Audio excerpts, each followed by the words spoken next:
आप सब दूर दूर से इतनी गर्मी में मेरी बातों को सुनने आए हैं। आज मुझे बहुत गर्व है कि मैं उसी मैदान पे खड़ी हूं जिस मैदान से दशकों पहले मेरी दादी श्रीमती इंदिरा गांधी जी ने आपसे बातचीत की थी। ನೀವೆಲ್ಲ ದೂರ ದೂರದಿಂದ ಈ ಬಿಸಿಲಲ್ಲಿ ಬಂದು ಇಲ್ಲಿ ಕಾಯ್ತಿದ್ದೀರಾ। ನನಗೊಂದು ಹೆಮ್ಮೆಯ ವಿಷಯ ಅಂದ್ರೆ ಹಲವಾರು ದಶಕಗಳಿಂದ ಹಿಂದೆ ನನ್ನ ಅಜ್ಜಿಯಾದ ಶ್ರೀಮತಿ ಇಂದಿರಾ ಗಾಂಧಿ ಅವರು ಇದೇ ವೇದಿಕೆ ಮೇಲೆ ನಿಂತುಕೊಂಡು ನಿಮ್ಮನ್ನೆಲ್ಲ ಉದ್ದೇಶಿಸಿ ಮಾತನಾಡಿದ್ರು। आप सब मेरे भाई मेरी बहन है, सब हर रोज परिश्रम करते हैं। कोई खेती में काम करता है, खेती को उपजाऊ बनाता है, कोई घर पे बच्चों की परवरिश करता है, बच्चों को बड़ा करके शिक्षित करके उनका भविष्य बनाने का काम करती हैं। कोई ऑफिस में काम करता है, कोई श्रमिक है, कोई मजदूरी करता है। सब अपने अपने जीवन में दिन रात परिश्रम करने वाले हैं। ನೀವೆಲ್ಲ ಕಷ್ಟ ಜೀವಿಗಳು। ಕೆಲವರು ಹೊಲದಲ್ಲಿ ಕೆಲಸ ಮಾಡಿದ್ರೆ ಮಕ್ಕಳನ್ನ ಸಾಕ್ತಿದ್ದೀರಿ, ಮಕ್ಕಳನ್ನ ದೊಡ್ಡವ್ರು ಮಾಡಿ ಅವ್ರಿಗೆ ಒಂದು ಒಳ್ಳೆ ಭವಿಷ್ಯವನ್ನ ರೂಪಿಸ್ಕೊಡ್ತಿದ್ದೀರಿ। ಆಫೀಸಲ್ಲಿ ಕೆಲಸ ಮಾಡ್ತೀರಿ, ಮನೆಯಲ್ಲಿ ಕೆಲಸ ಮಾಡ್ತೀರಿ, ನಿಮ್ಮೆಲ್ಲರ ಕಷ್ಟ ಅರ್ಥ ಆಗತ್ತೆ। हो गया? जब आप ये काम करते हैं, घर पे काम करते हैं, अपने बच्चों को बड़ा करते हैं, बच्चों को शिक्षित बनाते हैं, खेती का काम करते हैं, मजदूरी का काम करते हैं, मेरे पुलिस के भाई बहन खड़े हैं, आप अपना काम करते हैं, कोई सरकारी अधिकारी है वो दस्तावेज बनाने का काम करता है, तो आप सोचते हैं कि आप अपना भविष्य बना रहे हैं, अपने बच्चों को मजबूत कर रहे हैं, अपनी खेती को उपजाऊ बना रहे हैं, और ये सही है। लेकिन इसके साथ साथ आप इससे भी एक बहुत बड़ा काम करते हैं, आप इस देश को मजबूत बनाते हैं। ಇಲ್ಲಿ ಎಲ್ಲ ಮನೆಗಳಲ್ಲಿ ಹೊಲಗಳಲ್ಲಿ ಏನ್ ಕೆಲಸ ಮಾಡ್ತೀರಿ, ಮಕ್ಕಳಿಗೆ ಒಂದು ಒಳ್ಳೆ ವಿದ್ಯಾಭ್ಯಾಸ ಕೊಡ್ತೀರಿ, ಅವರ ಭವಿಷ್ಯ ಉಜ್ವಲವಾಗಿರ್ಲಿ ಅಂತ ಕೊಡ್ತೀರಿ। ಇಲ್ಲಿ ಪೊಲೀಸವರಿದ್ದೀರಿ, ಹಲವಾರು ಸರ್ಕಾರಿ ಕೆಲಸದಲ್ಲಿರೋರಿದ್ದೀರಿ, ಪ್ರತಿಯೊಬ್ರು ನಮ್ಮ ನಮ್ಮ ಭವಿಷ್ಯವನ್ನ ರೂಪಿಸ್ಕೋತಾ ಇದ್ದೀವಿ। ಅದೆಲ್ಲದಕ್ಕಿಂತ ಮುಖ್ಯವಾಗಿ ನೀವು ಮತ್ತೊಂದು ಕೆಲಸ ಮಾಡ್ತೀರಾ, ಅದು ನಮ್ಮ ದೇಶವನ್ನ ಬಲಪಡಿಸುವಂತಹ ಕೆಲಸ ನೀವುಗಳು ಪ್ರತಿಯೊಬ್ಬರು ಇಲ್ಲಿ ಮಾಡ್ತಿದ್ದೀರಿ। आप अपने बच्चों को शिक्षित करते हैं, मेहनत से उनको पढ़ाते हैं, तो आप हमारे देश की नई पीढ़ी के भविष्य को मजबूत बनाते हैं। ಮಕ್ಕಳಿಗೆ ಯಾವಾಗ ನೀವು ಒಳ್ಳೆಯ ವಿದ್ಯೆ ಬುದ್ಧಿ ಕೊಡ್ತೀರಿ, ನಮ್ಮ ದೇಶದ ಭವಿಷ್ಯವನ್ನ, ಮುಂದಿನ ಪೀಳಿಗೆಯನ್ನ, ಒಂದು ಉತ್ತಮ ಭವಿಷ್ಯವನ್ನ ದೇಶಕ್ಕೆ ತಯಾರು ಮಾಡಿಸಿರೋದು ನೀವು। आप मजदूरी करके इमारतें बनाते हैं तो आप देश का निर्माण करते हैं। ನೀವು ಶ್ರಮಪಟ್ಟು ಕಟ್ಟುತ್ತಿರುವ ದೇಶ ಇದು, ನಿಮ್ಮ ಶ್ರಮ, ನಿಮ್ಮ ಕಷ್ಟ, ನಿಮ್ಮ ಬೆವರಿಂದ ಕಟ್ಟಿರುವಂತಹ ದೇಶ ಇದು। आप खेती में काम करके खेती करते हैं तो आप देश के पेट भरते हैं, आप लोगों को खाना दिलवाते हैं। ಹೊಲದಲ್ಲಿ ಕೆಲಸ ಮಾಡಿ ಬೆಳೆ ಬೆಳಿತೀರಾ, ದೇಶದ ಪ್ರತಿಯೊಬ್ಬರಿಗೂ ಅನ್ನದಾತರಾಗಿರುವಂತವರು ನೀವು। आपका जीवन संघर्ष का जीवन है, लेकिन आपका जीवन इस देश के निर्माण को करने का जीवन है और इस देश को आगे बढ़ाने का भी जीवन है। ನಿಮ್ಮೆಲ್ಲರ ಜೀವನ ಒಂದು ಸಂಘರ್ಷವಾದದ್ದು, ಅದರ ಜೊತೆಗೆ ಈ ದೇಶದ ನಿರ್ಮಾಣಕ್ಕಾಗಿ ನಿಮ್ಮೆಲ್ಲರ ಕೊಡುಗೆ ಅನ್ನೋದು ಬಹಳ ದೊಡ್ಡದು। और क्योंकि हमारी तरह आप इस देश को प्यार करते हैं, इस देश के लिए आप अपने जीवन को सुबह से शाम तक जो आप काम करते हैं वो इस देश के लिए आप करते हैं, इसीलिए मैं आज अपने देश के बारे में आप सबसे बात करने के लिए यहाँ आई हूँ। ನೀವಿಲ್ಲಿ ಕಷ್ಟ ಪಡ್ತಿರೋದು ಈ ದೇಶದ ಮೇಲಿರುವಂತಹ ಪ್ರೀತಿಯಿಂದ, ದೇಶಭಕ್ತಿಯಿಂದ, ನೀವು ದೇಶವನ್ನ ಕಟ್ಟಿರುವಂತಹ ಶ್ರಮ ಏನಿದೆ ಅದಕ್ಕೆ ಈ ವೇದಿಕೆ ಮೂಲಕ ಈ ದೇಶದ ಬಗ್ಗೆ ಈಗ ನಾನು ಮಾತಾಡ್ತೀನಿ।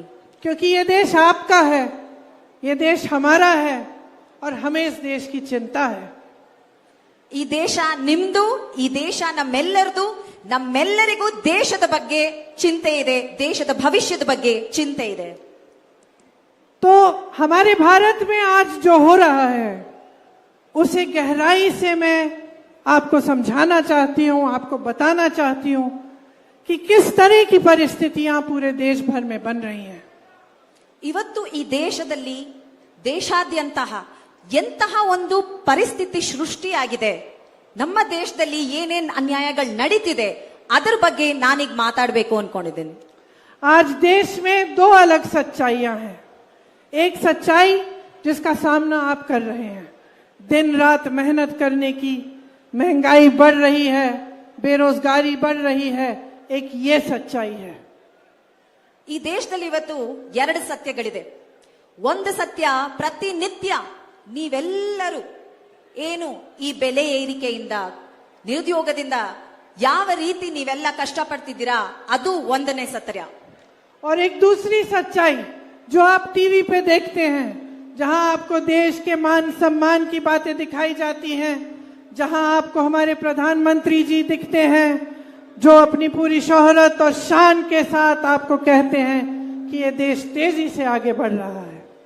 ಮತ್ತೊಂದು ಸತ್ಯ, ನೀವೆಲ್ಲ ಮಾಧ್ಯಮದಲ್ಲಿ ಏನ್ ನೋಡ್ತಿದ್ದೀರಾ ಅದು. ದೇಶದ ಬಗ್ಗೆ, ದೇಶದ ವೈಭೋಗದ ಬಗ್ಗೆ ಮಾತಾಡ್ತಾರೆ ಪ್ರಧಾನ ಮಂತ್ರಿಗಳು, ಅದು ಬರೀ ಮಾಧ್ಯಮದ ಸತ್ಯ ಮಾತ್ರ. आज हमारे देश में सबसे ज्यादा बेरोजगारी है 45 सालों से. ಇವತ್ತು ನಮ್ಮ ದೇಶದಲ್ಲಿ 45 ವರ್ಷದಲ್ಲಿ ಇಲ್ಲದಂತಹ ನಿರುದ್ಯೋಗ, ಅಷ್ಟು 45 ವರ್ಷದವರೆಗೆ, ಕಳೆದ 45 ವರ್ಷದಲ್ಲಿ ಈ ವರ್ಷನೇ ಈ ಮಟ್ಟಕ್ಕೆ ನಮ್ಮ ದೇಶದಲ್ಲಿ ನಿರುದ್ಯೋಗ ಇರೋದು. हमारे 70 करोड़ भाई बहन आज बेरोजगार हैं. 70 ಕೋಟಿ ನಮ್ಮ ಅಣ್ಣ ತಮ್ಮ ಅಕ್ಕ ತಂಗಿಯರು ಇವತ್ತು ನಮ್ಮ ದೇಶದಲ್ಲಿ ನಿರುದ್ಯೋಗಿಗಳಾಗಿದ್ದಾರೆ. केंद्र में 30 लाख पद खाली पड़े हैं. ಕೇಂದ್ರ ಸರ್ಕಾರದಲ್ಲಿ 30 ಲಕ್ಷ ಸರ್ಕಾರಿ ಕೆಲಸಗಳು ಖಾಲಿ ಬಿದ್ದಿವೆ. आपसे बहुत बड़े बड़े वादे किए गए कि 2 करोड़ नौकरियां बनेंगी, सबको रोजगार मिलेगा, खेती से कमाई दुगनी होगी, लेकिन वो वादे पूरे नहीं हुए. ದೊಡ್ಡ ದೊಡ್ಡ ಮಾತುಗಳನ್ನ ಆಡಿದ್ರು ನರೇಂದ್ರ ಮೋದಿ ಅವರು. ವರ್ಷಕ್ಕೆ 2 ಕೋಟಿ ಕೆಲಸ ಕೊಡ್ತೀವಿ, ಎಲ್ಲರಿಗೂ ಕೆಲಸ ಸಿಗತ್ತೆ, ರೈತರ ಆದಾಯ ದುಪ್ಪಟ್ಟಾಗತ್ತೆ ಅಂತ ಹೇಳಿದ್ರು. ಈ ಹಿಂದೆ ನರೇಂದ್ರ ಮೋದಿ ಯಾವ್ದಾದ್ರು ಆಗಿದ್ಯಾ? मेरी बहनें यहाँ बैठी हैं, आप जानती हैं कि महंगाई कितनी बढ़ गई है. आप जानती हैं कि जब आपको दुकान जाना पड़ता है कुछ खरीदने के लिए तो कितनी मुश्किल होती है. जब त्योहार आता है, कुछ नया खरीदना है, घर में लिपाई पुताई करनी है, तो कितनी मुश्किल से, कितनी मेहनत से आप उसको पैसों को कमा पा रही हैं और खर्चा करना कितना मुश्किल हो गया है आपके लिए. ಇಲ್ಲೆಲ್ಲ ಮಹಿಳೆಯರು ಕೂತಿದ್ದೀರಿ, ನನ್ನ ಅಕ್ಕ ತಂಗಿಯರು, ನೀವ್ ಯೋಚನೆ ಮಾಡಿ, ಈ ಬೆಲೆ ಏರಿಕೆಯಿಂದ ನಿಮ್ಗೆ ಸಂಸಾರ ನಡ್ಸಕ್ ಆಗ್ತಿದ್ಯಾ? ಒಂದು ಹಬ್ಬ ಹರಿದಿನ ಅನ್ನೋದಿಲ್ದೆ ಒಂದು ಸಿಹಿ ಮಾಡೋದಕ್ಕೆ ಅಥವಾ ಏನೋ ಒಂದು ಹೊಸದ್ ಖರೀದಿ ಮಾಡೋದಕ್ಕೂ ಇವತ್ತು ನಮ್ಮ ಜನರು ಕಷ್ಟ ಪಡ್ತಾ ಇದ್ದಾರೆ. पेट्रोल 100 पार हो गया है, डीजल 90 पार, सोना 73,000 रुपए पार, चांदी 90,000 रुपए पार, गैस के सिलेंडर के दाम आसमान छू रहे हैं. जहां जहां देखिए हर चीज का दाम बढ़ रहा है, कुछ सस्ता नहीं हुआ. ಪೆಟ್ರೋಲ್ ರೇಟ್ 100 ರೂಪಾಯಿ ಮೇಲಾಗಿದೆ, ಡೀಸೆಲ್ 90 ರೂಪಾಯಿ ಮೇಲಾಗಿದೆ, ಗ್ಯಾಸ್ ಸಿಲಿಂಡರ್ ಎಲ್ಲ ನಾವು ಹೇಳ್ಬೇಕಾಗಿಲ್ಲ ಯಾವ ಮಟ್ಟಕ್ಕೆ ಹೋಗಿದೆ ಅಂತ. ಚಿನ್ನ, ಬೆಳ್ಳಿ, ಪ್ರತಿ ಒಂದು ವಸ್ತುವಿನ ಬೆಲೆ ಇವತ್ತು ಆಕಾಶ ಮುಟ್ತಾ ಇದೆ. आपका जीवन, आपके संघर्ष बढ़ रहे हैं, तरक्की नहीं हो रही है, मुश्किलें ज्यादा हो रही हैं. ನೀವೆಷ್ಟೇ ಕಷ್ಟ ಪಡ್ತಾ ಇದ್ರು ಕಷ್ಟಗಳ ಮೇಲೆ ಕಷ್ಟ ಬರ್ತಾನೆ ಇದೆ. ನಿಮ್ಮ ಸಂಘರ್ಷ ಮಾತ್ರ ಹಾಗೆ ಇದೆ, ಕಷ್ಟಗಳು ಮಾತ್ರ ಜಾಸ್ತಿ ಆಗ್ತಾನೆ ಇದೆ. मेरे किसान भाइयों के लिए मुश्किल बढ़ रही है. एमएसपी नहीं मिलता, जीएसटी हर सामान पर है, महंगाई की वजह से आप कमा नहीं पाते हैं. ರೈತರು ಎದುರಿಸ್ತಿರುವಂತಹ ಕಷ್ಟ, ಮೊದಲನೇ ಕಷ್ಟ ಕನಿಷ್ಠ ಬೆಂಬಲ ದರ ನಿಮ್ಮ ಬೆಳೆಗಳಿಗೆ ಸಿಗದೆ ಇರೋದು. ನಂತರ ಜಿಎಸ್ಟಿ ಆಗ್ಬೋದು, ಪ್ರತಿ ಒಂದು ವಿಷಯದಲ್ಲೂ ರೈತರು ಬಹಳಷ್ಟು ಕಷ್ಟ ಪಡ್ತಾ ಇದ್ದಾರೆ. और इसके अलावा देश में एक अजीब सा सिलसिला शुरू हुआ है कि जो प्रधानमंत्री जी हैं और उनकी केंद्र की सरकार है, वो देश की सारी संपत्ति कुछ गिने चुने लोगों को दे रही है। ಇಲ್ಲೊಂದು ವಿಚಿತ್ರವಾದ ಕೆಲಸ ನಡೀತಿದೆ. ಈ ಕೇಂದ್ರ ಸರ್ಕಾರದಲ್ಲಿ ಪ್ರಧಾನ ಮಂತ್ರಿಗಳನ್ನ ಏನ್ ಮಾಡ್ತಿದ್ದಾರೆ, ದೇಶದ ಎಲ್ಲ ಆಸ್ತಿನೂ ಅವರ ಸ್ನೇಹಿತರು ಯಾರು ಬಂಡವಾಳಶಾಹಿಗಳಾಗ್ತಿದ್ದಾರೆ ಅವ್ರಿಗೆ ಮಾರ್ತಾ ಇದ್ದಾರೆ. मेरे किसान भाइयों के कर्ज माफ नहीं करेंगे, लेकिन बड़े बड़े उद्योगपतियों के 16 लाख करोड़ रुपयों का कर्ज माफ कर लेंगे. ನಮ್ಮ ರೈತರ ಸಾಲ ಮನ್ನಾ ಮಾಡೋದಕ್ಕಾಗೋದಿಲ್ಲ ಇವ್ರಿಗೆ. ಅದೇ ಈ ಬಂಡವಾಳಶಾಹಿಗಳು ಅವರ ಸ್ನೇಹಿತರಿದಾರಲ್ಲ ಅಂತವ್ರಿಗೆ 16 ಲಕ್ಷ ಕೋಟಿ ಸಾಲನ ಮನ್ನಾ ಮಾಡಿದ್ದಾರೆ. इस देश का लोहा, कोयला, बिजली, सड़कें, हवाई अड्डे, बंदरगाह, हाईवे, हमारे बड़े बड़े PSU की सब्सिडरीज सब अपने दोस्तों को सौंप दी है. ನಮ್ಮ ದೇಶದ ಆಸ್ತಿಯಾದಂತಹ ಕಬ್ಬಣ ಆಗ್ಬೋದು, ಇದ್ದಲಾಗ್ಬೋದು, ನಮ್ಮ ಏನು ನಮ್ಮ ಏರ್ಕ್ರಾಫ್ಟ್ ಏನಿತ್ತು, ಏರ್ ಇಂಡಿಯಾ ಆಗ್ಬೋದು, ಪ್ರತಿ ಒಂದನ್ನು ಮಾರ್ತಾ ಇದ್ದಾರೆ. ನಮ್ಮ ದೇಶದ ಆಸ್ತಿಯನ್ನ PSUಗಳೇನಿದ್ವು ಪ್ರತಿ ಒಂದನ್ನು ಅವರ ಸ್ನೇಹಿತರಾದ ಬಂಡವಾಳಶಾಹಿಗಳಿಗೆ ಮಾರ್ತಾ ಇದ್ದಾರೆ. देश का किसान कर्ज में डूब रहा है. बेटी की शादी करनी होती है, कर्ज लेना पड़ता है. कुछ खरीदना पड़ता है खेती के लिए, कर्ज लेना पड़ता है. कर्ज में डूब रहा है, मुश्किलों से घिरा हुआ है, लेकिन उसका कर्ज माफ नहीं होता.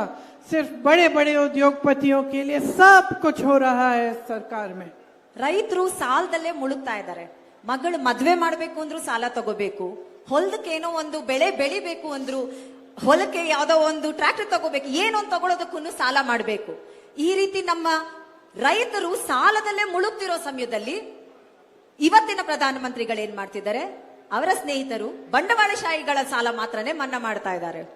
ऊपर से जब जब विपक्ष के नेता आपके लिए आवाज उठाते हैं, आपके लिए आंदोलन करते हैं, तो उनको दबाया जाता है. ನಿಮ್ಮ ಪರವಾಗಿ ಯಾವುದೇ ವಿರೋಧ ಪಕ್ಷದ ನಾಯಕರು ಒಂದು ಧ್ವನಿ ಎತ್ತಿದ ತಕ್ಷಣ ಅವರ ಬಾಯನ್ನ ಮುಚ್ಚೋದಕ್ಕೆ ಹಲವಾರು ರೀತಿ ಪ್ರಯತ್ನಗಳು ಮಾಡ್ತಾರೆ. कांग्रेस पार्टी के बैंक के खाते बंद किए, दो मुख्यमंत्रियों को जेल में डाल दिया. सब तमाम जितने भी विपक्ष के नेता हैं उन पे आरोप लगा लगा कर, उन पे छापा मार कर, उन पे केस लगाकर उनको कमजोर करने की कोशिश की है. ನಮ್ ಕಾಂಗ್ರೆಸ್ ಪಾರ್ಟಿಯ ಬ್ಯಾಂಕ್ ಅಕೌಂಟ್ ನ ಸೀಸ್ ಮಾಡ್ತಾರೆ. ಇಬ್ರು ಮುಖ್ಯಮಂತ್ರಿಗಳು, ವಿರೋಧ ಪಕ್ಷದ ಇಬ್ರು ಮುಖ್ಯಮಂತ್ರಿಗಳನ್ನ ಅರೆಸ್ಟ್ ಮಾಡ್ತಾರೆ. ಎಲ್ಲಾ ವಿರೋಧ ಪಕ್ಷದ ನಾಯಕರುಗಳ ಮೇಲೆ ಕೇಸ್ಗಳು ಹಾಕೋದು, ರೇಡ್ಗಳು ಮಾಡಿಸೋದು, ಈ ರೀತಿ ಮಾಡಿ ನಮ್ಮ ಧ್ವನಿಯನ್ನ, ನಿಮ್ಮ ಪರ ನಾವೆತ್ತುವಂತಹ ಧ್ವನಿಯನ್ನ ನಿಲ್ಸೋದಕ್ಕೆ ಪ್ರಯತ್ನ ಮಾಡ್ತಾ ಇದ್ದಾರೆ. और इस बीच प्रधानमंत्री मोदी जी एक स्कीम लाए, उसका नाम था इलेक्टोरल बॉन्ड्स. उसका मतलब था कि जो भी किसी भी राजनीतिक दल को चंदा देता है उसका नाम गुप्त रहना चाहिए. ಈ ಒಂದು ಸ್ಕೀಮ್ ಬಗ್ಗೆ ಎಲ್ಲ ಓದೇ ಇರ್ತೀರಿ ದಿನಪತ್ರಿಕೆಗಳಲ್ಲಿ. ಎಲೆಕ್ಟೋರಲ್ ಬಾಂಡ್ ಸ್ಕೀಮ್ ಅಂತ ಅಂದ್ರೆ ಜನ ಪಕ್ಷಗಳಿಗೆ, ರಾಜಕೀಯ ಪಕ್ಷಗಳಿಗೆ ಯಾವ ರೀತಿ ದುಡ್ಡನ್ನ ದಾನ ಮಾಡ್ತಿದ್ರು ಮುಂಚೆ, ಅದಕ್ಕೆ ಒಂದು ಸ್ಕೀಮ್ ತರ್ತಾರೆ. ಆದ್ರೆ ಈ ಸ್ಕೀಮ್ ಪ್ರಕಾರ ಏನು, ಈ ಒಂದು ದಾನ ಮಾಡಿದವರ ಹೆಸರುಗಳು ಮಾತ್ರ ಯಾರಿಗೂ ತಿಳಿಯೋದಿಲ್ಲ, ಸೀಕ್ರೆಟ್ ಆಗಿ ಮೇಂಟೈನ್ ಮಾಡಿದ್ರು. सुप्रीम कोर्ट ने कहा कि यह स्कीम गलत है, इससे भ्रष्टाचार बढ़ेगा और जो सूची है जिसने चंदा दिया है उसका नाम बाहर निकालो. ಅವಾಗ ನಮ್ಮ ದೇಶದ ಸುಪ್ರೀಂ ಕೋರ್ಟ್ ಬಂದು ಹೇಳುತ್ತೆ, ಈ ಒಂದು ಸ್ಕೀಮ್ ಅಲ್ಲಿ ಏನೋ ತಪ್ಪಾಗ್ತಿದೆ, ಈ ರೀತಿ ಮುಚ್ಚಿಡೋ ಹಾಗಿಲ್ಲ, ಯಾರು ಎಷ್ಟು ಯಾವ ಪಕ್ಷಕ್ಕೆ ಕೊಟ್ಟಿದ್ದಾರೆ ಅದನ್ನ ತಂದು ಬಹಿರಂಗಪಡಿಸಿ ಅಂತ ನಮ್ಮ ಸುಪ್ರೀಂ ಕೋರ್ಟ್ ಹೇಳುತ್ತೆ. जब ये लिस्ट बाहर निकली तो पता चला कि नरेंद्र मोदी जी की पार्टी ने, नरेंद्र मोदी जी ने इनसे किन किन लोगों से चंदा लिया.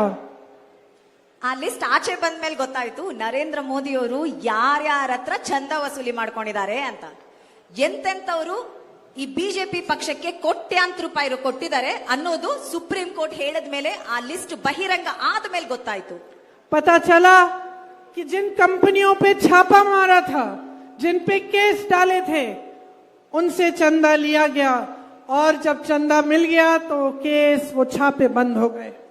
ಯಾವ್ಯಾವ ಕಂಪನಿಗಳ ಮೇಲೆ ಕೇಸ್ಗಳು, ರೇಡ್ಗಳಾಯ್ತಲ್ಲ, ಆ ಕಂಪನಿಗಳು ಬಿಜೆಪಿ ಪಕ್ಷಕ್ಕೆ ಚಂದ ಕೊಟ್ಟಿದ್ದಾರೆ. ಆ ದುಡ್ಡು ಬಂದಿದ ತಕ್ಷಣ ಇದು ಯಾವಾಗ ಗೊತ್ತಾಯ್ತು? ಸುಪ್ರೀಂ ಕೋರ್ಟ್ ಲಿಸ್ಟ್ ರಿಲೀಸ್ ಮಾಡಿದ್ಮೇಲೆ ಗೊತ್ತಾಗಿದೆ. ಇಂಥ ಕಂಪನಿಗಳು, ಭ್ರಷ್ಟ ಕಂಪನಿಗಳಿಂದ ದುಡ್ಡು ತಗೊಂಡು ಬಿಜೆಪಿ ಕೇಸ್ಗಳನ್ನೆಲ್ಲ ಮುಚ್ಚಿದೆ. ಆ ಕಂಪನಿಗಳು ಯಾರ್ಯಾರು ದುಡ್ಡು ಕೊಟ್ರೋ ಆ ಕಂಪನಿಗಳನ್ನ ಮುಚ್ಚ ಹಾಕಿದ್ದಾರೆ ಕೇಸ್ಗಳನ್ನ. पता चला कि ऐसी कंपनियां थी उस लिस्ट में जिनका मुनाफा कम था लेकिन चंदा ज्यादा दिया. ಎಷ್ಟೋ ಕಂಪನಿಗಳ ಲಾಭಕ್ಕಿಂತ ಹೆಚ್ಚು ದಾನ ಮಾಡಿದ್ದಾರೆ ಬಿಜೆಪಿಗೆ. ಅಂತ ಕಂಪನಿಗಳು, ಅಂತಹ ಭ್ರಷ್ಟ ಕಂಪನಿಗಳು ಲಿಸ್ಟ್ ಅಲ್ಲಿ ಇದೆ. आपको याद है जब नोटबंदी हुई थी तो प्रधानमंत्री जी ने आप सबको कहा था कि जो जो आपके पास नोट हैं आप बैंक ले जाइए. आप लाइन में खड़े हुए, आपको कहा कि ये देशभक्ति होगी आपकी, क्योंकि सारा काला धन वापस देश में आएगा. याद है आपको? ಡಿಮಾನಿಟೈಸೇಷನ್ ಅಂತ ಮಾತ್ರ ನೋಟ್ ಬಂದಿ ನೆನಪಿದ್ಯಾ ಎಲ್ಲರಿಗೂ? ಎಲ್ಲರನ್ನು ಕ್ಯೂ ಅಲ್ಲಿ ನಿಲ್ಸಿದ್ರು. ಏನಂತ ಹೇಳಿದ್ರು? ದೇಶದಲ್ಲಿರೋ ಎಲ್ಲ ಕಪ್ಪು ಹಣನ ತಗೊಂಡ್ ಬರ್ತೀವಿ ಅಂತ ಹೇಳಿದ್ರು. ಇದು ದೇಶಭಕ್ತಿ, ದೇಶಕ್ಕೋಸ್ಕರ ನೀವೆಲ್ಲ ಕಷ್ಟಪಡಿ ಅಂತ ಹೇಳಿದ್ರು. उस समय कोई काला धन नहीं आया, लेकिन आज साफ दिख रहा है कि किस तरह से काले धन को सफेद करके इन्होंने अपनी पार्टी में चंदा दिलवाया. ಆ ಸಮಯದಲ್ಲಿ ನೀವೆಷ್ಟು ಕಷ್ಟಪಟ್ಟಿದ್ದೀರಿ, ಆದ್ರೂ ಯಾವ ಕಪ್ಪು ಹಣನೂ ಹಿಡಿಯಕ್ ಆಗ್ಲಿಲ್ಲ ಅವರಿಗೆ. ಆದ್ರೆ ಇವತ್ತು ಕಾಣಿಸ್ತಾ ಇದೆ ಯಾವ ರೀತಿ ಅವರು ಎಲ್ಲ ಕಪ್ಪು ಹಣನ ಸರಿಯಾದ ನೈತಿಕ ಹಣವಾಗಿ ಕನ್ವರ್ಟ್ ಮಾಡಿದ್ದಾರೆ ಅಂತ. जो कंपनी 150 करोड़ से ज्यादा नहीं कमा रही है वो 1100 करोड़ की चंदा कैसे दे रही है? 1,500 ಕೋಟಿ ದುಡಿದಿರುವಂತ ಕಂಪನಿ 11,000 ಕೋಟಿನೂ ಕೊಡೋಕ್ ರೆಡಿ ಇದೆ. और पूरा हमला विपक्ष पर साध रहे हैं, कह रहे हैं रोज रोज कि विपक्ष भ्रष्ट है, हर नेता को भ्रष्ट कह रहे हैं. सच्चाई ये है कि वो पूरी तरह से भ्रष्ट है. ಈ ರೀತಿ ಅವರು ಮಾಡ್ತಿರುವುದನ್ನ ಮುಚ್ಚಾಕೋದಕ್ಕೆ ವಿರೋಧ ಪಕ್ಷದ ನಾಯಕರನ್ನ ಭ್ರಷ್ಟರನ್ನಾಗಿ ಕರೆದು ಇಡೀ ದೇಶದ ಎಲ್ಲಾ ವಿರೋಧ ಪಕ್ಷದ ನಾಯಕರು ಕೂಡ ಭ್ರಷ್ಟರು ಅಂತ ಕರೀತಾ ಇದ್ದಾರೆ. सच्चाई ये है कि इन्होंने देश को गुमराह किया है 10 सालों से. ನಿಜಾಂಶ ಏನಂದ್ರೆ ಇವತ್ತು ದೇಶವನ್ನ ಇವರು ಆರ್ಥಿಕವಾಗಿ ಹಾಳು ಮಾಡ್ತಾ ಇರೋದು.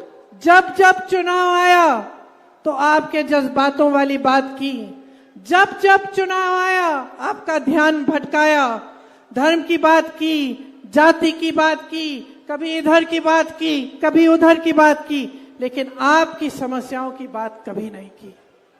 ಪ್ರತಿ ಸಲ ಬರ್ತಾರೆ, ಧರ್ಮದ ಮಾತಾಡ್ತಾರೆ, ಜಾತಿ ಮಾತಾಡ್ತಾರೆ, ನಿಮ್ಮ ಧ್ಯಾನವನ್ನ ಬೇರೆ ಕಡೆ, ಈ ಭ್ರಷ್ಟಾಚಾರದಿಂದ ಬೇರೆ ಕಡೆ ತಿರುಗಿಸಕ್ ಪ್ರಯತ್ನ ಪಡ್ತಾರೆ.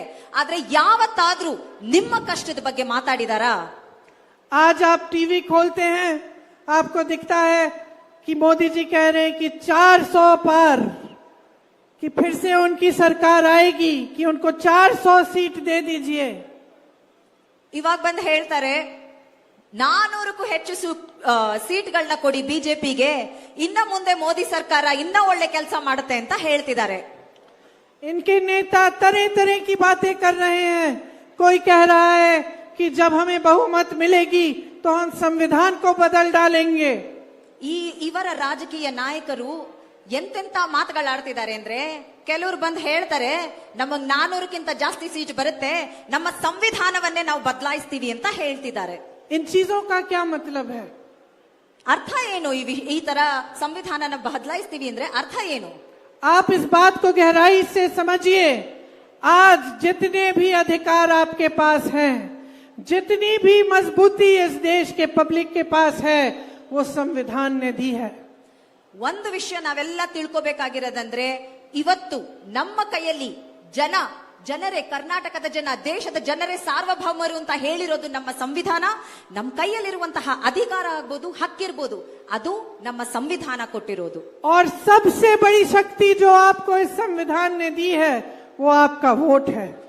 ಎಲ್ಲದಕ್ಕಿಂತ ಮುಖ್ಯವಾದ ಅಧಿಕಾರ ಅಥವಾ ಹಕ್ಕು ನಮ್ಮ ಸಂವಿಧಾನ ನಮಗೆ ಕೊಟ್ಟಿದ್ರೆ ಅದು ನಾವು ಹಾಕುವಂತಹ ಮತ, ನಾವು ಹಾಕುವಂತಹ ವೋಟ್. दूसरी शक्ति जो संविधान के द्वारा आपको मिलती है वो आरक्षण की शक्ति है. ಮತ್ತೊಂದು ಶಕ್ತಿ ನಮ್ಮ ಸಂವಿಧಾನ ನಮಗೆ ಕೊಟ್ಟಿರೋದು ಅದು ಅಧಿಕಾರ, ಆರಕ್ಷಣೆ ಅಂದ್ರೆ ಅಡ್ಮಿನಿಸ್ಟ್ರೇಷನ್. समानता, स्वतंत्रता आपको संविधान देता है. ನಮ್ಮ ಸಂವಿಧಾನ ನಮಗೆ ಒಂದು ಸ್ವತಂತ್ರವನ್ನ ನೀಡಿದೆ. जब ये लोग संविधान बदलने की बात करते हैं तो इनकी बात बहुत ध्यान से सुनिए, क्योंकि इस बात का सीधा असर आपके जीवन पे होगा. ಇದನ್ನ ನೀವೆಲ್ಲ ಬಹಳ ಮುಖ್ಯವಾಗಿ ಪರಿಗಣಿಸಬೇಕು. ಅವರು ಸಂವಿಧಾನ ಬದಲಾಯಿಸ್ತೀವಿ ಅಂದ್ರೆ ನಾವೀಗ ನಿಮಗೆ ಹೇಳ್ತಿರುವಂತಹ ಪ್ರತಿ ಒಂದು ಹಕ್ಕು, ವೋಟ್ ಆಗ್ಬೋದು, ರಿಸರ್ವೇಶನ್ ಆಗ್ಬೋದು, ಈ ಒಂದು ಸ್ವತಂತ್ರ ಆಗ್ಬೋದು, ಇದರ ಬಗ್ಗೆ ಮಾತಾಡ್ತಿದ್ದಾರೆ ಅವರು. ಸಂವಿಧಾನನ ಬದಲಾಯಿಸ್ತೀವಿ ಅಂದ್ರೆ ಇದನ್ನ ಬದಲಾಯಿಸೋದ್ರ ಬಗ್ಗೆ ಮಾತಾಡ್ತಿದ್ದಾರೆ ಅವರು. आज पूरा देश हैरान है कि इनकी बातें किस स्तर तक गिर चुकी हैं. ಇಡೀ ದೇಶಕ್ಕೂ ಗೊತ್ತಾಗ್ತಾ ಇದೆ ಇವ್ರ ಮಾತಲ್ಲಿ ಯಾವ ರೀತಿಯ ಒಂದು ನಿಜಾಂಶ ಇಲ್ಲ ಅನ್ನೋದು. लोगों के संकट इतने बड़े बड़े हैं, समस्याएं इतनी बड़ी बड़ी हैं. ಜನರ ಒಂದು ಕಷ್ಟ ಕಾರ್ಪಣ್ಯಗಳು, ಸಮಸ್ಯೆಗಳು ಎಷ್ಟು ದೊಡ್ಡ ದೊಡ್ಡದಾಗಿದೆ. लेकिन हमारे देश के प्रधानमंत्री को इसकी जानकारी नहीं है, उनको इसकी समझ ही नहीं है कि आप कितना संघर्ष कर रहे हैं. ಆದ್ರೆ ಪ್ರಧಾನ ಮಂತ್ರಿಗಳಿಗೆ ಮಾತ್ರ ಈ ನಿಜಾಂಶದ ಒಂಚೂರು ಅರಿವಿಲ್ಲ. ಅವ್ರಿಗೆ ಗೊತ್ತೂ ಇಲ್ಲ ನಿಮ್ಗೆ ನೀವು ಪ್ರತಿ ದಿನ ಪಡ್ತಿರುವಂತಹ ಕಷ್ಟ ಆಗ್ಬೋದು, ಎದುರಿಸ್ತಿರೋ ಸಮಸ್ಯೆಗಳ ಪರಿಗಣನೆ ನಮ್ಮ ದೇಶದ ಪ್ರಧಾನ ಮಂತ್ರಿಗಳಿಗೆ ಇಲ್ಲ. एक जमाना होता था जब इंदिरा जी जैसे प्रधानमंत्री आपके बीच आते थे, आपके गांव में आते थे, आपके घरों में आते थे, आपके साथ बैठते थे, आपकी समस्याओं को सुनते थे, समझने की कोशिश करते थे. ಒಂದು ಸಮಯ ಇತ್ತು, ನಮ್ಮ ದೇಶದ ಪ್ರಧಾನ ಮಂತ್ರಿಗಳು ಜನಗಳ ಮಧ್ಯ ಬರ್ತಿದ್ರು, ನಿಮ್ ಹಳ್ಳಿಗಳಿಗೆ ಬರ್ತಿದ್ರು, ನಿಮ್ ಮನೆ ಬಾಗ್ಲಿಗೂ ಬಂದು ನಿಮ್ ಸಮಸ್ಯೆಗಳೇನು ಅಂತ ಆಲಿಸ್ತಾ ಇದ್ರು. ಅಂತಹ ಒಂದು ಪ್ರಧಾನ ಮಂತ್ರಿಗಳನ್ನು ಈ ದೇಶ ನೋಡಿದೆ. और वो जमाना मैंने देखा है जब प्रधानमंत्री होते हुए भी किसी गरीब के घर चले गए किसी गांव में, तो उनको ये हक था उस गांव वाले को कि वो डांट लेते प्रधानमंत्री को, कह देते कि आपने मेरा काम नहीं किया, और प्रधानमंत्री नाराज नहीं होते, वो श्रद्धा से कहते कि मैं आपका काम करके आपको दूंगा. ಒಂದ್ ಸಮಯ ಇತ್ತು, ಯಾವುದೋ ಒಂದು ಹಳ್ಳಿಯಲ್ಲಿ ಯಾವುದೋ ಒಂದು ಮನೆಯಲ್ಲಿ ಒಬ್ಬ ರೈತ ಕೂಡ ಒಂದು ಲೆಟರ್ ಬರೆದು ಪ್ರಧಾನಮಂತ್ರಿಯ ಒಂದು ಧ್ಯಾನವನ್ನ ಸೆಳ್ಕೋಬಹುದಿತ್ತಂತೆ. ಅವಾಗ ಪ್ರಧಾನಮಂತ್ರಿಗಳು ಕೋಪಿಸ್ಕೋತಾ ಇರ್ಲಿಲ್ಲ. ಅವರು ಅವರಿಗೆ ಅವರ ಕಷ್ಟವನ್ನ ಅರ್ತು ನಾನ್ ನಿಮ್ಮ ಸಮಾಧಾನ ಹೇಳ್ತಿದ್ರಂತೆ, ನಿಮ್ಮ ಕೆಲಸ ಏನೇ ಇದ್ರು ಮಾಡ್ಕೊಡ್ತೀವಿ ಅಂತ ಪ್ರಧಾನಮಂತ್ರಿಗಳು, ಆ ಕಾಲದ ಪ್ರಧಾನಮಂತ್ರಿಗಳು ಮಾಡ್ತಿದ್ದಂತಹ ಕೆಲಸ. एक जमाना था जब देश में एक नेता खड़ा होता था तो देशवासी उससे ये आशा रखते थे कि वो एक नैतिक इंसान होगा, उससे नैतिकता की आशा रखते थे. ಒಂದು ಸಮಯ ಇತ್ತು, ನಮ್ಮ ದೇಶದ ಜನತೆ ಒಂದು ರಾಜಕೀಯ ನಾಯಕರನ್ನ, ಒಂದು ನೈತಿಕತೆ ಉಳ್ಳುವಂತಹ ವ್ಯಕ್ತಿಯನ್ನ ಮಾತ್ರನೇ ನಾವು ರಾಜಕೀಯ ನಾಯಕರನ್ನಾಗಿ ಚುನಾಯಿಸ್ತಾ ಇದ್ವಿ. आज देश के सबसे बड़े नेता नैतिकता को छोड़ के नाटक करते हैं आपके सामने. ಇವತ್ತು ದೇಶದ ಅತಿ ಉನ್ನತ ಸ್ಥಾನದಲ್ಲಿ ಇರುವಂತವರು ನೈತಿಕತೆ ಬಿಟ್ಟು ಬರೀ ನಾಟಕ ಆಡ್ತಾ ಇದ್ದಾರೆ. एक जमाना था जब हम अपने नेताओं से ये उम्मीद रखते थे कि वो सत्य के पथ पे चलेंगे. ಒಂದ್ ಸಮಯ ಇತ್ತು, ನಾವೆಲ್ಲ ನಮ್ಮ ದೇಶದ ರಾಜಕೀಯ ನಾಯಕರು ಒಂದು ಸತ್ಯದ ದಾರಿಲೇ ನಡೀತಾರೆ ಅನ್ನುವಂತಹ ನಂಬಿಕೆ ಇದ್ದಂತಹ ಒಂದು ಸಮಯ ಅದು. आज देश के सबसे बड़े नेता अपनी सत्ता दिखाने निकलते हैं, अपनी शान अपनी शोहरत दिखाते हैं, लेकिन सत्य के पथ पर नहीं चलते. ಇವತ್ತಿನ ರಾಜಕೀಯದ ನಾಯಕರು, ಅತಿ ದೊಡ್ಡ ಸ್ಥಾನದಲ್ಲಿರೋರು ಸತ್ಯದ ದಾರಿಯಲ್ಲಿ ನಡೀತಿಲ್ಲ, ಬರೀ ಅಧಿಕಾರದ ದರ್ಪ ತೋರಿಸ್ತಾರೆ, ತಮ್ಮ ಒಂದು ವೈಭೋಗದ ಜೀವನವನ್ನ ತೋರಿಸ್ಕೊಂಡು ಓಡಾಡ್ತಿದ್ದಾರೆ ಹೊರತು ಸತ್ಯ ದಾರಿಯಲ್ಲಿ ಮಾತ್ರ ನಡೀತಿಲ್ಲ. एक जमाना था जब नेता में परोपकार होता था, सेवा की भावना होती थी. आज हम देश के सबसे बड़े नेता में सिर्फ अहंकार देख रहे हैं. ಒಂದ್ ಸಮಯ ಇತ್ತು, ನಮ್ಮ ದೇಶದ ಪರಂಪರೆ ಏನಂದ್ರೆ ರಾಜಕೀಯದವರು, ಸತ್ಯದ ದಾರಿಯಲ್ಲಿ ನಡೆಯೋರು ಒಂದು ಸೇವಾ ಮನೋಭಾವನೆ ಇಟ್ಕೊಂಡಿರ್ತಿದ್ರು. ಆದ್ರೆ ಇವತ್ತಿನ ಈ ಒಂದು ರಾಜಕೀಯ ನಾಯಕ ಅಹಂಕಾರದಿಂದಾನೇ ನಡೀತಾ ಇದ್ದಾರೆ. हमारे हिंदू धर्म की परंपरा रही है, हमारे देश की राजनीति की परंपरा भी रही है कि सत्य के पथ पर चल के सेवा भाव से देश की सेवा की जाए. ನಮ್ಮ ಹಿಂದೂ ಪರಂಪರೆ ಆಗ್ಬೋದು, ನಮ್ಮ ದೇಶದ ರಾಜಕೀಯ ಪರಂಪರೆ ಆಗ್ಬೋದು, ಒಬ್ಬ ನಾಯಕನಲ್ಲಿ ನಾವೆಲ್ಲ ಕಾಣೋದು ಒಂದು ಸತ್ಯದ ದಾರಿಯಲ್ಲಿ ಅವ್ರು ನಡಿಬೇಕು, ಒಂದು ಸೇವಾ ಮನೋಭಾವ ಇಟ್ಕೊಂಡು ಅವರೆಲ್ಲ ನಡಿಬೇಕು ಅಂತ.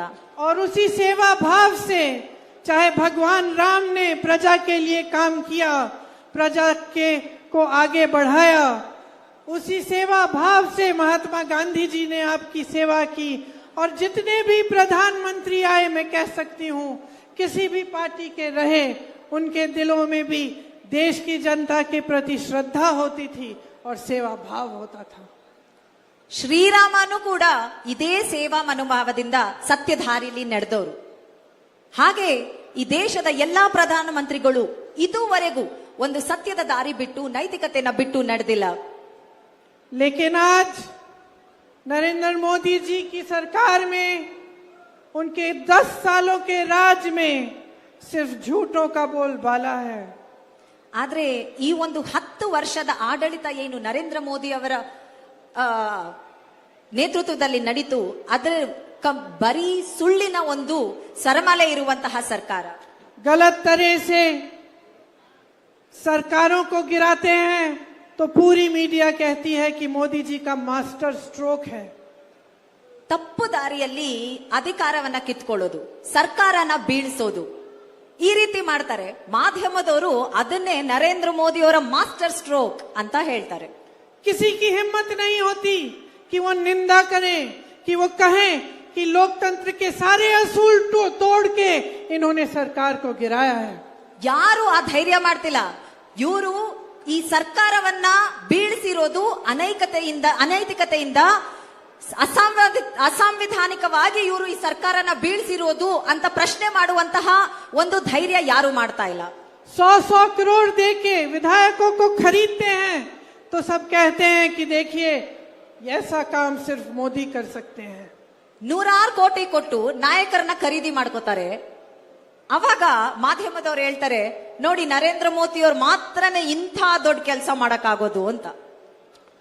चुनाव के समय रोजगार की बात नहीं करते, महंगाई को कम करने की बात नहीं करते, आपकी शिक्षा की सुविधाओं की बात नहीं करते, स्वास्थ्य सुविधाओं की बात नहीं करते, भड़काऊ बातें करते हैं, ध्यान भटकाने वाली बातें करते हैं और सारी मीडिया दंडवत होकर उनके साथ लगी रहती है. ಚುನಾವಣೆ ಸಮಯದಲ್ಲಿ ನಿರುದ್ಯೋಗದ ಬಗ್ಗೆನೋ, ಬೆಲೆ ಏರಿಕೆ ಬಗ್ಗೆ, ನಿಮ್ಮ ಆರೋಗ್ಯದ ಬಗ್ಗೆ ಆಗ್ಬೋದು, ನಿಮ್ಮ ಮಕ್ಕಳ ಶಿಕ್ಷಣದ ಬಗ್ಗೆ ಆಗ್ಬೋದು ಮಾತಾಡೋದಿಲ್ಲ. ಏನೋ ಒಂದು ಮಾಡಿ ಪ್ರತಿಯೊಬ್ಬರ ಧ್ಯಾನನ ಧರ್ಮ ಜಾತಿ ಅನ್ಕೊಂಡು ಬೇರೆ ಕಡೆ ಹರಿಸುವಂತಹ ಪ್ರಯತ್ನಗಳು ಮಾಡ್ತಾರವರು. सब कहते हैं कि विदेश में भी ये चर्चा है कि मोदी जी इस दुनिया के सबसे बड़े नेता हैं. ಎಲ್ಲ ಹೇಳೋದೇನಂದ್ರೆ ವಿದೇಶದಲ್ಲೂ ಹೇಳ್ತಾರಂತೆ, ಜಗತ್ತಿಗೆ ಪ್ರಸಿದ್ಧರು ಮೋದಿ ಅವರು ಎಲ್ಲರಿಗಿಂತ ಉತ್ತಮ ನಾಯಕ ಅಂತ. इतनी सत्ता, इतनी शान, इतनी शोहरत, इतना घमंड, इतना घुमान. कहते हैं कि चुटकी भर में अगर मोदी जी चाहें तो दुनिया के सारे जंग बंद करा सकते हैं. ಎಷ್ಟು ಅಹಂಕಾರದಿಂದ ತಮ್ಮ ವೈಭೋಗಗಳನ್ನ ಪ್ರದರ್ಶಿಸ್ತಾರೆ ನರೇಂದ್ರ ಮೋದಿಯವರು. ಎಲ್ಲದಕ್ಕಿಂತ ಮುಖ್ಯವಾಗಿ ನರೇಂದ್ರ ಮೋದಿಯವರು ಚುಟ್ಕಿ ಹೊಡೆದ್ರೆ ಸಾಕು ಯುದ್ಧಗಳನ್ನ ನಿಲ್ಲಿಸ್ಬಿಡ್ತಾರಂತೆ ದೇಶಗಳದು.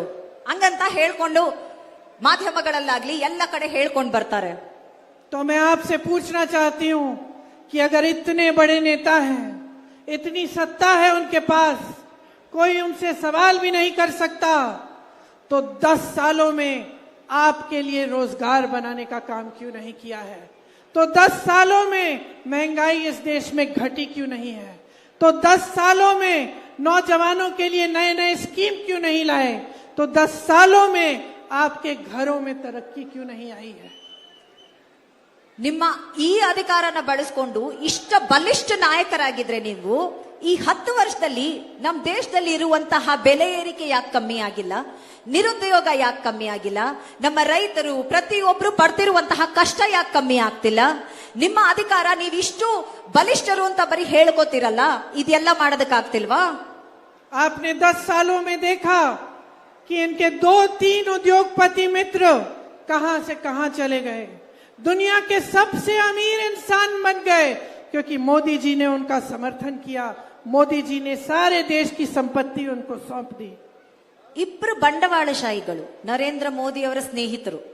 ಅವರು ಮಾತ್ರ ಎಲ್ಲಿಂದ ಅವರ ಆಸ್ತಿ ಮಾತ್ರ ಯಾವ ಮಟ್ಟಕ್ಕೆ ಜಾಸ್ತಿ ಆಗಿದೆ ಅಂದ್ರೆ ಜಗತ್ತಿನ ಅತಿ ಶ್ರೀಮಂತರಲ್ಲಿ ಇವರುಗಳು ನರೇಂದ್ರ ಮೋದಿ ಅವರ ಇಬ್ರು ಸ್ನೇಹಿತರು ಬಂಡವಾಳಶಾಹಿಗಳಾಗಿದ್ದಾರೆ. ಈ 10 ವರ್ಷದಲ್ಲಿ ಏನಾದ್ರೂ ಒಳ್ಳೇದಾಗಿದೆ, ಅಭಿವೃದ್ಧಿ ಆಗಿದ್ರೆ ಆ ಇಬ್ರು ನರೇಂದ್ರ ಮೋದಿ ಅವರ ಬಂಡವಾಳಶಾಹಿ ಸ್ನೇಹಿತರಿಗೆ ಮಾತ್ರ. आपको रोज रोज बताया जाता है कि गर्व होना चाहिए, देश का सम्मान बढ़ रहा है, देश आगे बढ़ रहा है, लेकिन मैं आपसे पूछना चाहती हूं कि आपको क्या मिला है इन 10 सालों में? ದಿನಾ ಹೇಳ್ಕೊಂಡು ಬರ್ತಾ ಇದ್ದಾರೆ ದೇಶದ ಮರ್ಯಾದೆ ಹೆಚ್ಚುತ್ತಾ ಇದೆ, ದೇಶ ಮುಂದುವರಿತಾ ಇದೆ, ಜಗತ್ತಿನಲ್ಲೇ ದೇಶ ಒಂದು ದೊಡ್ಡ ಮಟ್ಟಕ್ಕೆ ಏರ್ತಾ ಇದೆ ಅಂತ. ಒಂದು ಬಹಳ ಸುಲಭವಾದ ಪ್ರಶ್ನೆ ಕೇಳ್ತೀವಿ, ನಿಮ್ ಜೀವನದಲ್ಲಿ ಏನಾದ್ರೂ ಒಳ್ಳೇದಾಗಿದ್ಯಾ ಈ 10 ವರ್ಷದಲ್ಲಿ ಅಂತ ಯೋಚನೆ ಮಾಡಿ. आपके बच्चों को रोजगार मिला है? ನಿಮ್ ಮಕ್ಕಳಿಗೆ ಕೆಲಸ ಸಿಕ್ಕಿದ್ಯಾ? महंगाई कम हुई है? ಬೆಲೆ ಏರಿಕೆ ಕಮ್ಮಿ ಆಗಿದ್ಯಾ? आपके लिए अस्पताल बनाए हैं? ಆಸ್ಪತ್ರೆಗಳು ಏನಾದ್ರೂ ಅವರು ಕಟ್ಟಿಸ್ಕೊಟ್ಟಿದಾರಾ? कोई एम्स IIT जैसे संस्थान बनाए हैं? ಈ ಹಿಂದೆ ನಮ್ಮ ಸರ್ಕಾರ ಕಟ್ಟಿಸಿದಂತಹ ಏಮ್ಸ್ IITಗಳು ಅಂಥದ್ ಯಾವ್ದಾದ್ರೂ ಈ ಸರ್ಕಾರ ಕಟ್ಟಿಸ್ಕೊಟ್ಟಿದ್ಯಾ? क्या काम किया है? ಏನ್ ಕೆಲಸ ಮಾಡಿದಾರೆ ಮತ್ತೆ? और अगर इतना काम किया है जैसे ये लोग कहते हैं, तो 10 सालों के बाद जब आपके सामने खड़े होते हैं और चुनाव में आपका वोट मांगते हैं, तो अपने काम के आधार पर क्यों नहीं मांग रहे हैं? धर्म के आधार पर क्यों मांग रहे हैं? जाति के आधार पर क्यों मांग रहे हैं? आपके जज्बातों के आधार पर क्यों मांग रहे हैं? ನಿಜವಾಗ್ಲೂ ಅವ್ರು ಈ 10 ವರ್ಷದಲ್ಲಿ ಕೆಲಸ ಮಾಡಿದಿದ್ರೆ ಈ ರೀತಿ ರಾಜಕೀಯ ವೇದಿಕೆಗಳಲ್ಲಿ ನಿಂತ್ಕೊಂಡು ನಾವಿಷ್ಟು ಕೆಲಸ ಮಾಡಿದೀವಿ, ಇದರ ಆಧಾರದ ಮೇಲೆ ನಮಗ್ ವೋಟ್ ಹಾಕಿ ಅಂತ ಕೇಳ್ತಿದ್ರು. ಧರ್ಮದ ಆಧಾರದ ಮೇಲೆ ಕೇಳ್ತಿದ್ರಾ? ಜಾತಿ ಆಧಾರದ ಮೇಲೆ ಕೇಳ್ತಿದ್ರ ವೋಟ್ನ? ಇಲ್ಲ, ಅವ್ರು ನಿಜವಾಗ್ಲೂ ಕೆಲಸ ಮಾಡಿದ್ರೆ ಕೆಲಸದ ಆಧಾರದ ಮೇಲೆ ಕೇಳ್ತಿದ್ರು. यहाँ सूखा पड़ा, कर्नाटका की सरकार ने मोदी जी की सरकार से मदद मांगी। सिद्धरामैया जी बैठे हैं, उनसे पूछिए, 1 रुपया मदद नहीं मिला।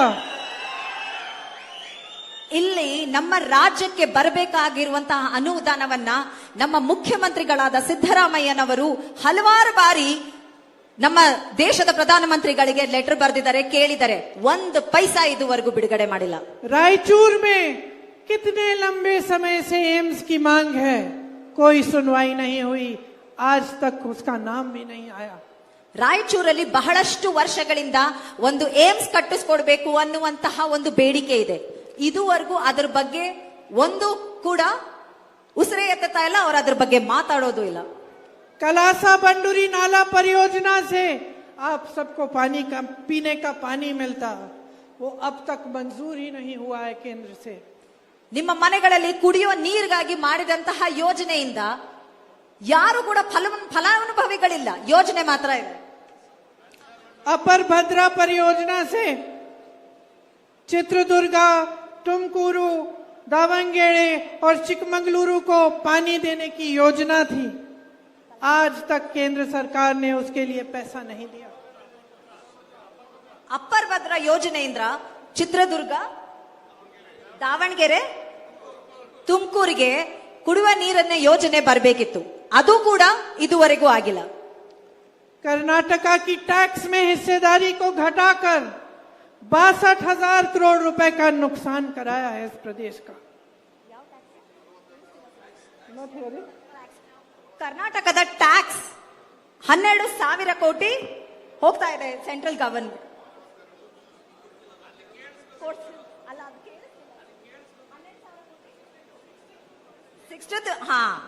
ನಮ್ಮ ಸರ್ಕಾರಕ್ಕೆ ನಮ್ಮ ಪಾಲು ಬರ್ಬೇಕಾಗಿರೋದಕ್ಕಿಂತ ಕಡಿಮೆ ಕೊಟ್ಟು ಬರೀ 62,000 ಕೋಟಿ ನಷ್ಟ ಮಾಡಿದ್ದಾರೆ ನಮ್ಮ ಒಂದು ಟ್ಯಾಕ್ಸ್ ಡೆವಲ್ಯೂಷನ್ ಅಲ್ಲಿ. प्रधानमंत्री जी कहते हैं कि वो दिन रात देशवासियों के लिए काम करते हैं, तो ये भेदभाव क्यों?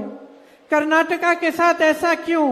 हिमाचल प्रदेश में इनकी सरकार नहीं है, वहां आपदा आई, वहां 1 पैसा नहीं दिया आपदा के लिए, क्यों? क्योंकि सही नियत से, सच्चे दिल से आपके लिए नहीं काम कर रहे हैं, क्योंकि आपके साथ हर पल राजनीति की जाती है। जहां उनका फायदा होता है, जहां से उनको सत्ता मिलेगी, वहां पे काम कराएंगे। जहां उनका फायदा नहीं है, वहां देशवासियों की कोई परवाह नहीं है। ದಿನ ರಾತ್ರಿ ಬೆಳಗ್ಗೆ ರಾತ್ರಿ ಕಷ್ಟಪಟ್ಟು ಕೆಲಸ ಮಾಡ್ತಾರೆ ಪ್ರಧಾನ ಮಂತ್ರಿ ಅಂತ ಹೇಳ್ತಾರೆ. ಅಂದಮೇಲೆ ನಮ್ ಕರ್ನಾಟಕಕ್ಕೆ ಮಾತ್ರ ಯಾಕಿಂತ ಅನ್ಯಾಯ ಮಾಡ್ತಿದೆ? ಯಾವ ಯಾವ ರಾಜ್ಯಗಳಲ್ಲಿ ಅವ್ರ ಅಧಿಕಾರ ಇರುತ್ತೆ ಅಲ್ಲಿ ದುಡ್ಡು ಹೋಗುತ್ತೆ, ಎಲ್ಲಿ ಅವ್ರಿಗೆ ಅಧಿಕಾರ ಸಿಗೋದಿಲ್ಲ ಅಲ್ಲೆಲ್ಲ ಮಲದಲ್ಲಿ ತಾಯಿ ಧೋರಣೆ ಮಾಡ್ತಿದ್ದಾರೆ. ಇದು ಈ ದೇಶದ ಪ್ರಧಾನ ಮಂತ್ರಿ ನಮ್ಮ ರಾಜ್ಯಕ್ಕೆ ಮಾಡ್ತಿರುವಂತಹ ದ್ರೋಹವನ್ನ ಎತ್ತಿ ತೋರಿಸುತ್ತೆ. आपने कर्नाटका में कांग्रेस की सरकार चुनी, आप खुद बता सकते हैं कि आपके जीवन में कुछ फर्क पड़ा कि नहीं? आपकी सरकार ने आपको गारंटी दी थी और आज एक एक गारंटी का पूरा करने का काम शुरू हो गया है. ನೀವು ಕಾಂಗ್ರೆಸ್ ಪಕ್ಷಕ್ಕೆ ಆಶೀರ್ವಾದ ಮಾಡಿ ವಿಧಾನಸಭೆಯಲ್ಲಿ ನಮ್ಮನ್ನ ಚುನಾಯಿಸಿದ್ರಿ. ನಂತರ ಈ ಒಂದು ವರ್ಷದಲ್ಲಿ ನಿಮ್ ಜೀವನ ಬದಲಾಗಿಲ್ವಾ? ಆ 5 ಗ್ಯಾರಂಟಿಗಳು ಕರ್ನಾಟಕದ ಪ್ರತಿ ಒಬ್ಬರ ಜೀವನದಲ್ಲೂ ಒಂದು ದೊಡ್ಡ ಬದಲಾವಣೆಯನ್ನ ತಂದಿದೆ. गृह लक्ष्मी योजना से 1 करोड़ से अधिक महिलाओं को हर महीने 2000 रुपए मिल रहे हैं. ಗೃಹಲಕ್ಷ್ಮಿಯಿಂದ ಕರ್ನಾಟಕದ 1 ಕೋಟಿಗೂ ಹೆಚ್ಚು ಮಹಿಳೆಯರಿಗೆ ತಿಂಗಳಿಗೆ 2000 ರೂಪಾಯಿ ಹೋಗ್ತಿದೆ. गृह ज्योति योजना की गारंटी थी, आज आपकी बिलों से, बिजली की बिलों से 200 यूनिट हर महीने कट रहे हैं. ಗೃಹ ಜ್ಯೋತಿ ಯೋಜನೆಯಿಂದ ನಿಮ್ಗೆಲ್ಲರಿಗೂ ಗೊತ್ತಿರೋ ಹಾಗೆ ಕರೆಂಟು 200 ಯೂನಿಟ್ ವರೆಗೂ ಪ್ರತಿಯೊಂದು ಮನೆಗೂ ಫ್ರೀ ಆಗಿ ಹೋಗ್ತಿದೆ. अन्न भाग्य से 4 करोड़ से अधिक लोगों को राशन मिल रहा है. ಅನ್ನಭಾಗ್ಯ ಯೋಜನೆಯಿಂದ 4 ಕೋಟಿಗೂ ಹೆಚ್ಚು ಜನ ಇವತ್ತು ರೇಷನ್ ತಗೋತಾ ಇದ್ದಾರೆ. मेरी बहनें मुफ्त में बस यात्रा कर रही हो कि नहीं? कर रही हो? अच्छा लग रहा है? सुविधा हो रही है? क्योंकि आपने सही सरकार चुनी.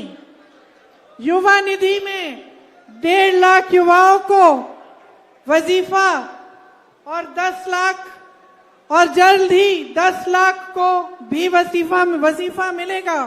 और ये केवल शुरुआत है. कांग्रेस पार्टी ने पूरे देश भर के लिए एक न्याय पत्र बनाया है. ನನ್ನೆಲ್ಲ ಅಕ್ಕ ತಂಗಿಯರು ಖುಷಿಯಾಗಿದ್ದೀರಾ ಇಲ್ವಾ? ಶಕ್ತಿ ಯೋಜನೆಯಲ್ಲಿ ಬಸ್ಗಳಲ್ಲಿ ಫ್ರೀ ಆಗಿ ಓಡಾಡ್ತಿದ್ದೀರಾ ಇಲ್ವಾ? ಯುವ ನಿಧಿಯಲ್ಲಿ 10 ಲಕ್ಷಕ್ಕೂ ಹೆಚ್ಚು ಯುವ ಜನತೆಗೆ ಇವತ್ತು ಭರ್ತಿ ಸಿಗ್ತಾ ಇದೆ. 3000 ರೂಪಾಯಿ ಏನು ಗ್ರಾಜುಯೇಟ್ಸ್ಗೆ ಕೊಡ್ತಾ ಇದೀವಿ, 1500 ರೂಪಾಯಿ ಡಿಪ್ಲೊಮಾದವ್ರಿಗೆ ಕೊಡ್ತಾ ಇದೀವಿ.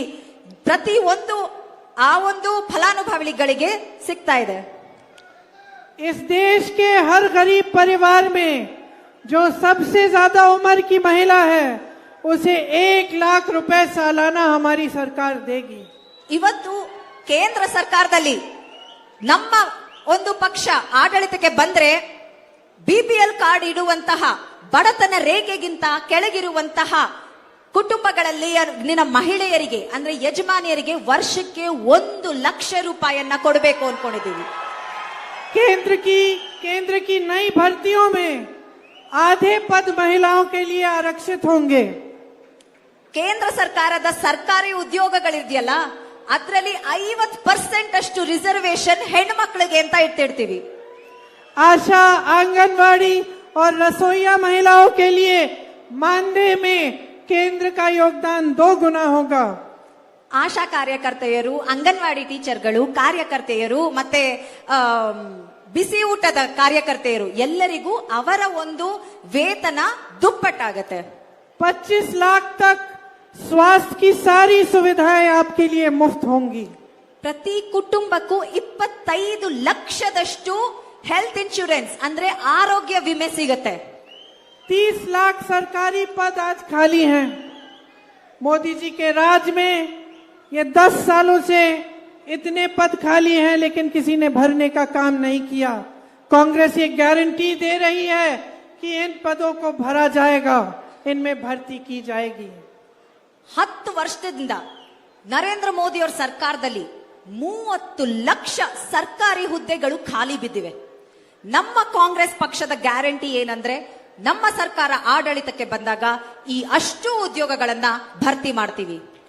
शिक्षा के लोन माफ किए जाएंगे, और स्नातक पास बच्चों के लिए अप्रेंटिसशिप का प्रोग्राम होगा, जिससे वो 1 लाख रुपए सालाना कमा पाएंगे।